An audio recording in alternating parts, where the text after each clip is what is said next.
For those of you who haven't heard the awful news, the eShop running on the Wii U and 3DS will functionally be shut down come late March of next year. This news coming from a tweet Nintendo made February 15th of this year, and it reads, as of late March 2023, it will no longer be possible to make Nintendo eShop purchases for the Wii U and Nintendo 3DS family of systems. I personally took this like a kick to the stomach, considering this being something I didn't think I would hear someone say. Like, I knew it would happen, but just not this soon. The Wii Shop was shut down only 3 years ago, and already my children are up next on the chopping block, so to speak. And of course, this is all announced days after I finally get a new Wii U gamepad, since my original one had a busted A button. What was I talking about? To go more in depth of what Nintendo has planned for the service's demise, they provide us a nifty little calendar to follow. And, they plan to disable the feature of adding funds from a credit card on May 23rd, 2022. Then eShop gift cards won't be redeemable on the aforementioned systems effective August 29th, 2022. And if you somehow have any download codes for in-game content that you haven't redeemed yet, or money in your Nintendo wallet that you would like to spend on Wii U or 3DS products, you would better do so before late March 2023, because that's when it all gets flushed.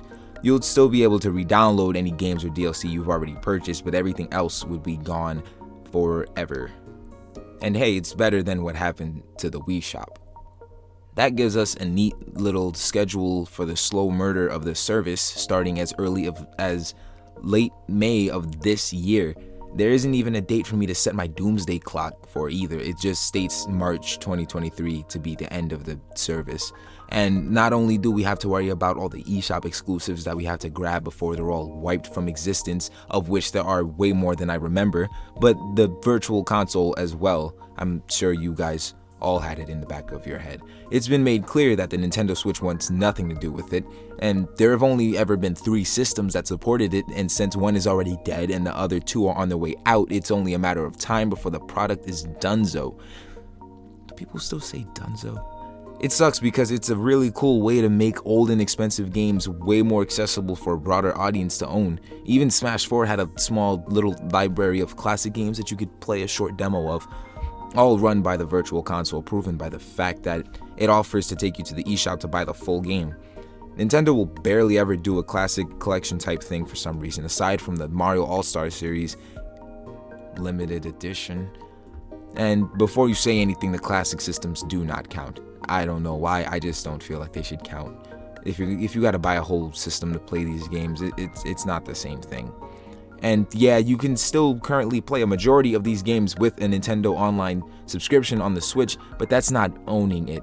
The feeling of wanting to preserve video games is a deep one, and it may not be a physical copy, but it's yours. The closest thing the Switch has to something in the regard of buying an old game that you get to download and use outside of a subscription service is Arcade Archives, but I feel like even that's a far cry from the virtual console. Mostly because the library they have to offer isn't anything to gawk at. A little side story, the Game Grumps back in 2015 made me want to play Mario 64 so bad that I went out into a snowstorm on New Year's Eve to buy a gift card so I could get the game on the Wii U eShop. It was awesome. If I was just able to play the game from a subscription service, it wouldn't be as special to me. And I can see why people like the convenience of a subscription service, like what is it? The Xbox Game Pass. Get a whole bunch of games for a monthly fee. It's enticing, but I also they don't take the games off of the Microsoft store or whatever. You're able to buy it or use it in a subscription. I don't see why they just don't port the virtual console. And it's strange to me because what really strikes me as odd is because I thought for so long that these versions of the eShop would stick around a lot longer, since they're able to be connected to the Switch's eShop via the wallet.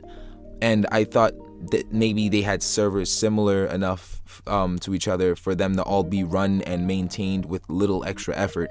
But then again, I barely passed high school computer science with a 70, so I'm not gonna sit here and act like I know how servers are kept functional and all that. And also, I'm sorry if I'm coming across as petty or childish with all these negative phrasings. It's just that I feel very passionate about these two systems. They've been my go-to pastimes in my most formative years and have helped me start friendships with people I now consider to be my family. So of course, I'm not gonna take the news of these systems being effectively on their last legs lightly. Alliteration. I just thought there would be more time, you know. Remember how I said I just got a new gamepad for my Wii U? Well, I was going through all the games I couldn't play without the gamepad, and Wind Waker HD was one of them. And the save file said the game was last played on December 24th, 2016. That was the day before I got my PlayStation 4. And the fact that I haven't touched the game for 6 years, almost 6 years, despite feeling like it's only been a few months, says a lot about how easily we can be distracted from something we once adored. Or maybe that's just me.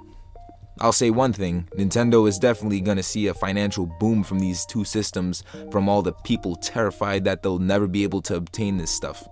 It's me, I'm people. It's not all bad though. You know, the online multiplayer services for the Wii U and 3DS are still up and running, and since Nintendo hasn't brought that up at all, we should still have some time to enjoy these games with people around the world who share that feeling. But don't forget, the clock is ticking.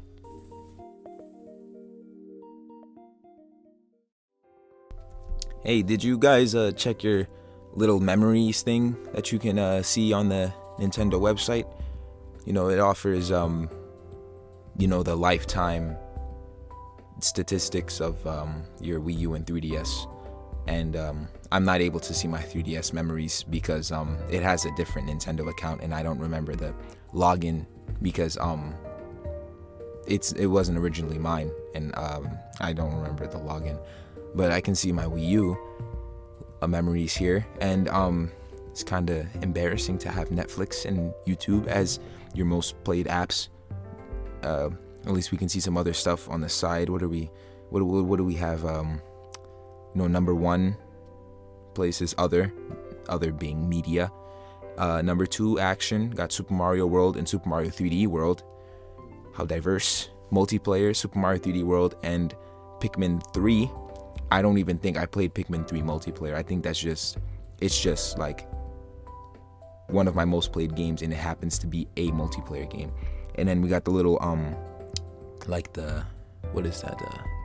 The little chart, that little Pokemon Sun and Moon stat chart. Didn't play any fighting games. Yeah, the only one that I played was Smash. So, no, that's true. Total playtime, 1,581 hours. And total titles played, 71. Most of those are probably demos. When I first got my Wii U, I was just downloading a whole bunch of demos because I was bored. But you know,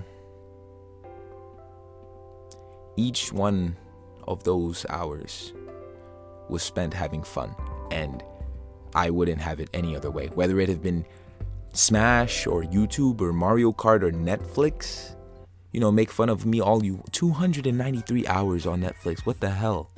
I didn't even see that. I'm gonna set Smash as my favorite title. I definitely had the most fun with Smash. If not Smash, then Mario 3D World, but probably Smash. The sun is coming up. Goodbye.